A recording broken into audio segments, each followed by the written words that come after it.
जो हम एक है। लाल मोर्चा दिव्यांग श्रमिक संघटना जिंदाबाद जिंदाबाद जिंदाबाद। लाल मोर्चा दिव्यांग श्रमिक संघटना जिंदाबाद जिंदाबाद जिंदाबाद। दिव्यांग निधीची फसवणूक उघड, बीबी दारफळ ग्रामपंचायतीतील गैरव्यवहारावर दिव्यांगाचा संताप, मुख्य कार्यकारी अधिकाऱ्यांकडे निवेदन, आश्वासन न पाळल्यास ठिय्या आंदोलनाचा इशारा, कॉम्रेड नरसय्या आडम मास्तर यांचा इशारा। उत्तर सोलापूर तालुक्यात दिव्यांग निधीच्या वितरणात झालेल्या उघड गैरव्यवहारामुळे दिव्यांग बांधवांमध्ये तीव्र संतापाची लाट उसळली आहे।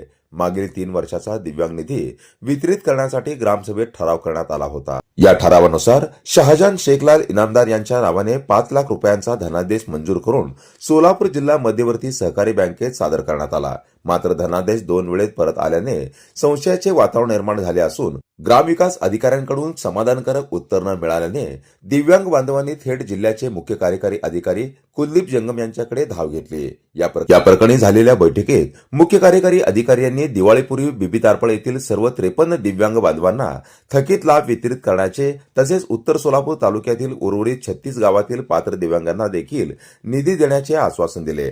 मात्र हे आश्वासन पूर्ण न झाल्यास दिव्यांग बांधव मुख्य कार्यकारी अधिकाऱ्यांच्या कार्यालयात ठिय्या आंदोलन छेडतील असा इशारा ज्येष्ठ नेते व माजी आमदार कॉम्रेड नरसय्या आडम मास्तर यांनी दिला।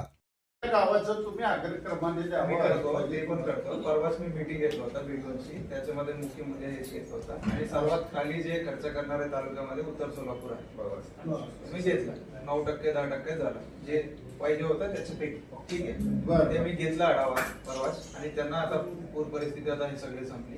दिवाळीला आता वसुली करणार आपण, बरोबर, दिवाळीला वसुली मोहीम आपण 14 तारीखपासून लावला होता। आता जवळपास 21-22 पर्यंत जे बाहेर राहणार आहे ते पण लोक गावी येतात, त्यामुळे ते कर वगैरे आपण वसूल करून घेऊ, बरोबर, आणि दिवाळी संपलं की आपण सर्व गावाचे मार्ग घेऊ। रियालिटी मध्ये तुम्ही आता जे 53 लोक हे गावाचे झाले, तसा प्रत्येक गावाचं आमच्याकडे तर आकडा आहेतच, क्रॉस व्हेरीफाय करतो तरी सुद्धा लालबावटा दिव्यांग श्रमिक संघटनेच्या वतीने सीटूचे राज्य उपाध्यक्ष कॉम्रेड युसुफ शेख मेजर यांच्या नेतृत्वाखाली निवेदन देण्यात आले। या शिष्टमंडळात कर्णबधीर कुमारी सुफिया शहाजान इनामदार, अर्चना साठे, उर्मिला कुंजपोर, ॲडव्होकेट कॉम्रेड अनिल वासम, अखिल शेख, आसिफ पठाण, जगन्नाथ पवार, प्रभाकर कलशेट्टी आदींचा समावेश होता। निवेदन सादर करण्यापूर्वी दिव्यांग बांधवांनी कार्यालयासमोर घोषणाबाजी करत तीव्र आंदोलन केले। पोलिसांच्या हस्तक्षेपानंतर शिष्टमंडळांना प्रातिनिधिक स्वरूपात भेटण्याची परवानगी देण्यात आली। यावेळी अनेक दिव्यांग बांधव भावुक झाले आणि बोलताना अश्रूंनी वातावरण भारावून गेले। त्यानंतर संघटनेने सामाजिक न्याय मंत्री संजय शिरसट व दिव्यांग कल्याण विभागाचे सचिव तुकाराम मुंडे यांना ईमेलद्वारे निवेदन पाठवले। बीबी दारफळ गावामध्ये 53 दिव्यांग जागांचा उभा आहे, त्यांची बुद्धी बुद्धबधीर बोलता येत नाही, ऐकता येत नाही। तर 16 सप्टेंबर 3 वर्षाचा निर्वाह भत्ता हे 5 लाखाचे चेक, चेक बाउन्स 1 रुपया मिळालेले नाही।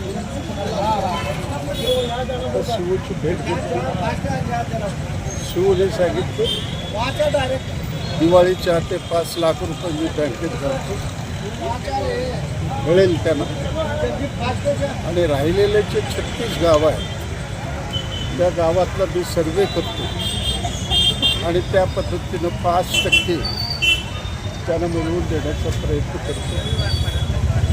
मी आत्ताच तुकाराम मुंडे आणि त्या खात्याचे मंत्री या दोघांना मेल पाठवलेला आणि त्यांनाही विनंती केलेली आहे, ज्यांनी ते बाउन्स केलेलं आहे त्यांच्यावर फौजदारी दावा करा, त्यांना सस्पेंड करा, खातेनिहाय चौकशी करा आणि अशा दिव्यांगांना फसवणाऱ्याला कठोरातलं कठोर शिक्षा द्या।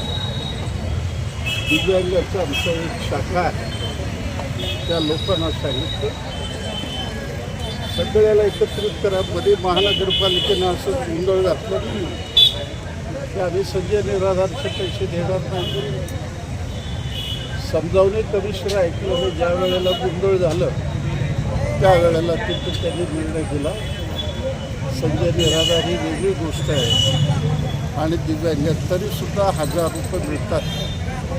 याची मागणी आहे किमान प्रत्येक दिव्यांगानं 5000 रुपये मिळायला पाहिजे. ते जगू शकतो आणि त्या दिव्यांगाला जगवण्याकरता कोणाला तरी एकाला मदत करावं लागतं. कोणी मुकबधीर आहे, कोणी तर माझ्या आमदार असताना माझ्याकडे अशी केस आली होती. बायको बी अंध, नवरा बी अंध, सगळे अंध. त्याला शिक्षक म्हणून नेमायचो. सरकारच्या छताडावर बसून त्या बाईच्या नवऱ्याला कायमची नोकरी मिळवून दिलेला आडम मास्तर आहे. आता या अपंगांना आम्ही मिळवून देऊ 5000, परंतु सगळ्यात मोठं काम एक दिव्यांगाची वसाहत सोलापुरात निर्माण करू.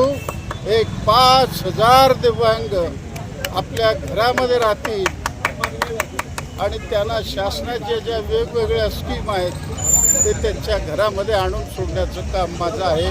त्या कामाला मी लागलेला आहे. आपल्या सहकार्याची गरज आहे.